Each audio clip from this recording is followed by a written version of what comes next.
All right, let's go take a look at the heifer pen. Today, let's talk about some of the early signs of calving. Okay, so you've got some heifers, they're up in a lot, or maybe they're out in the field, or whatever the case may be, and you're watching them because they're first calf heifers. You don't know what they're gonna do. Are they gonna have a big calf that you gotta pull? Is one gonna be backwards? Do they not know how to do it? Are they gonna hold still and let it nurse? There's a lot of unknowns with calving out heifers. So some of the early signs to look for: she will go off by herself. You will see tail swishing. You will see her laying down and getting up. Signs of discomfort, maybe shake her head a little bit. One of the ones that I look for a lot is belly kicking. And I was just hauling some hay across the way and looked out here in this pen, and one of these heifers was off by herself, swishing her tail and kicking. Now, if you look right here, I'll be dang if she's not.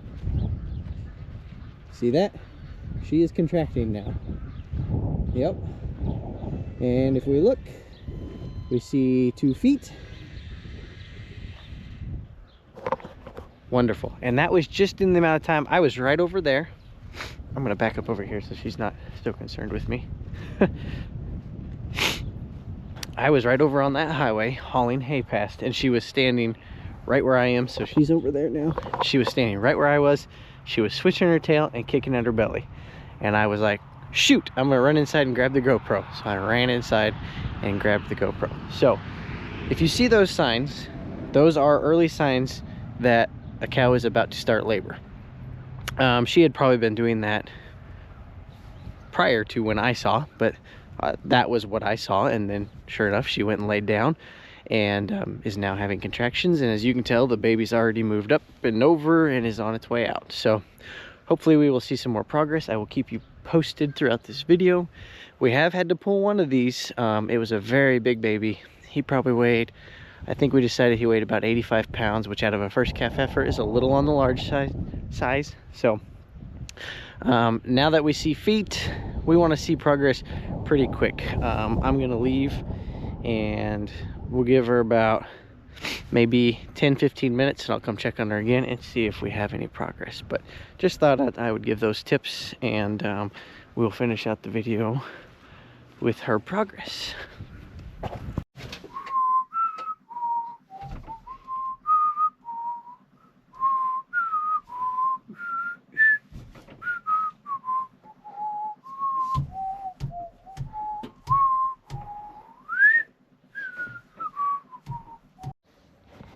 So it's been about 15 minutes, and if you look, you can see its legs are coming out further, and you see a tongue.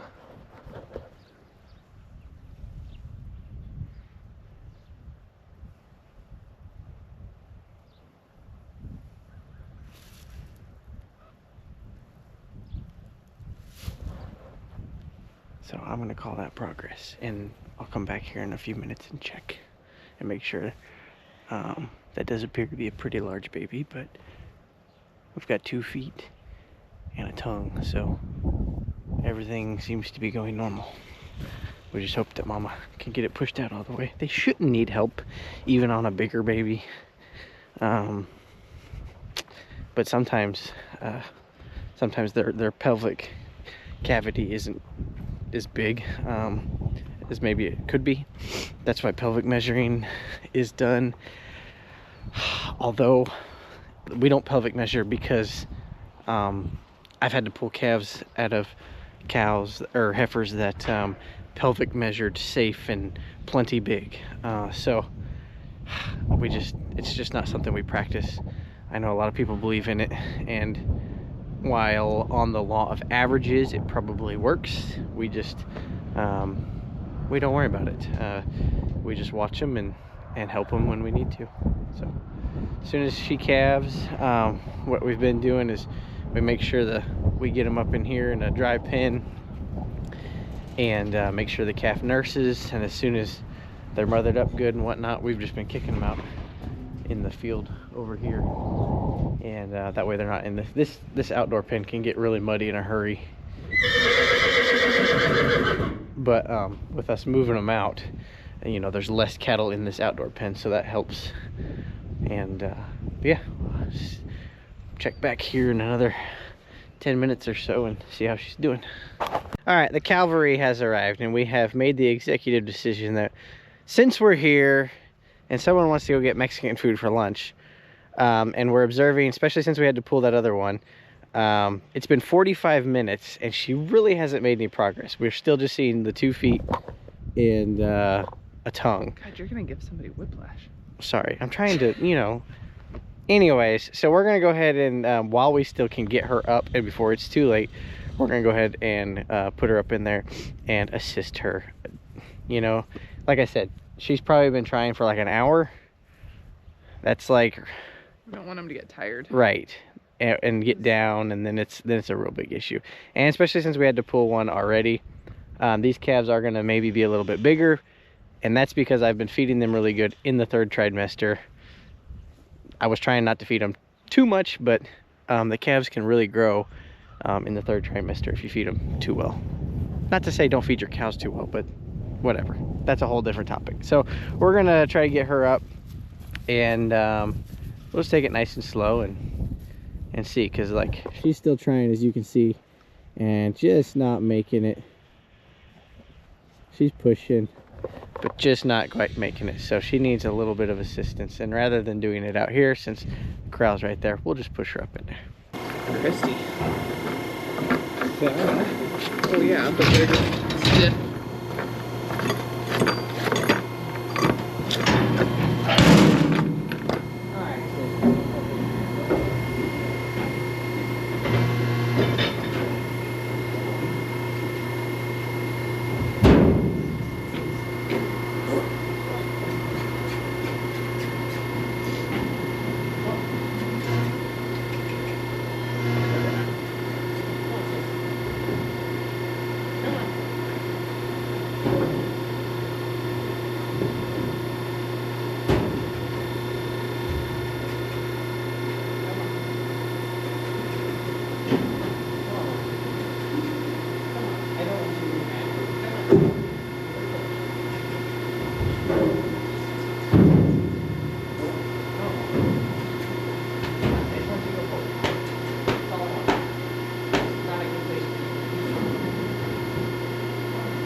Well, I was gonna come help you. What is that gonna be? I don't know. He's trying to be nice to her.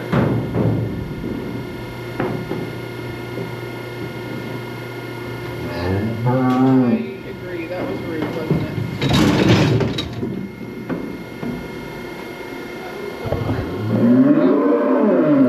Let's see what we got. Oh, you've got gloves on, so. Yeah. I just assumed that I got the slimy job. No, that's fine. You'd rather do it. I don't care. Now, the other day we had Joshua's help.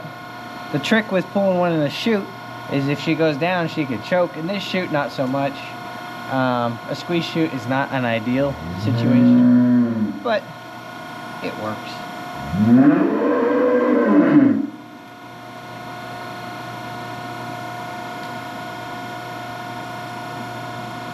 Now these are really cool straps that we have. They're not traditional chains. It has like a nylon strap up there. They work really good. It doesn't hurt the calf near as bad as what I think a traditional chain does. They do get slippery when they're wet though. That is one downside. No, you stay upright here. Well, there's only so much I can do.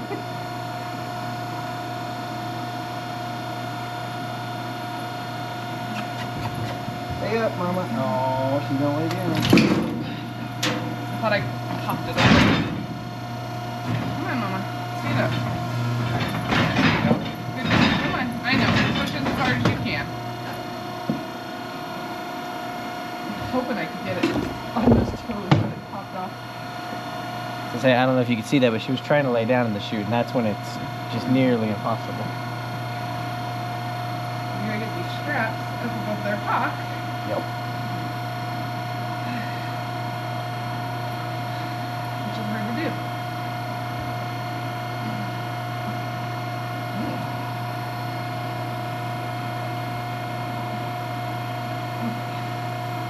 I don't have any paper towels here. I'm gonna try to get the bottom one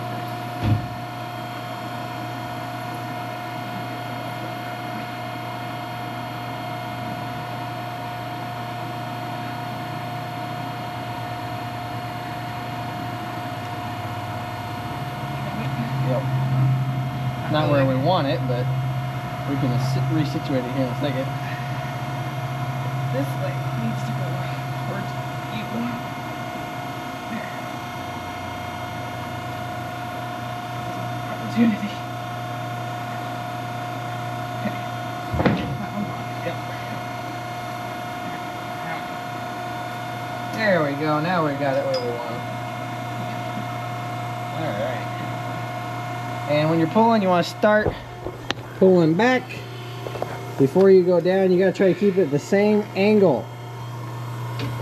Somebody in my last video, somebody in my last video commented, they were like, "Don't pull down," but if you watch, that heifer was at that angle, so it was the appropriate thing to do. You gotta stay with her pelvis. Yes, you gotta stay with her. Here, I gotta go up front. She's gonna lay down if we're not careful, I think. Maybe not. Come on, Kim. Here, I'll take it. Don't lay down. Come on, Mom. Quit pulling for a second. I'm just holding it tight.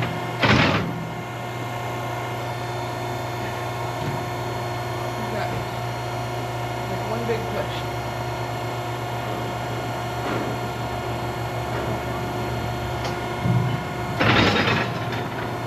Go forward.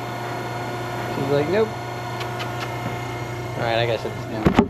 So we regrouped and brought her out here, and she's doing good and just standing there. Now's when I can start to pull down a little bit and out at the same time. There we go. We're about to have a big plop. Come on, buddy. There we go. Alright, explain what I'm doing, Faith. Okay, so this is the recovery position. A lot of the old timers used to hang calves that were a hard pull by a gate to drain their lungs.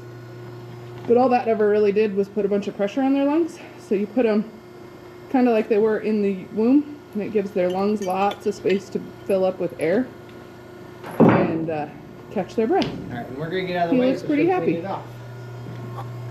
That's the noise I was hoping for. You hear that? That's a very motherly noise. She's sniffing them.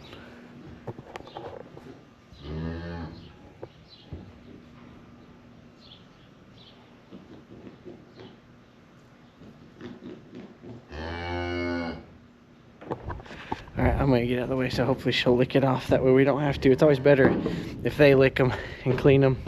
Helps the bonding and they do a better job and everything. So we've already got a maternal pen fixed up here with straw and everything so that we can stick them in there. Because the other day it was cold when we had to do this. But today's a lot nicer. So there's a pen behind me. So yeah, there you go. It's alive, it's red. I did not check to make sure it's a bull or heifer. We do that later.